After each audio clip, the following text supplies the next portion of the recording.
Bible Baptist Church. Manilo kay ilang tapiko tungkol kay giangkon sa Catholic Church nga sila may nag-compile sa Biblia.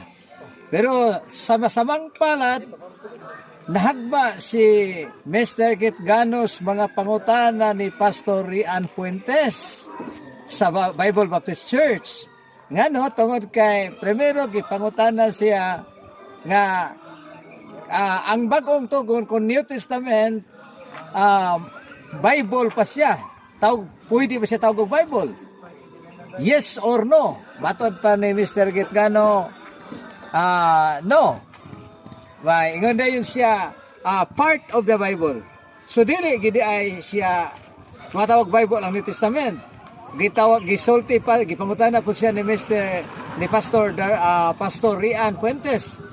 Ang Old Testament, matawag ba siya og Bible?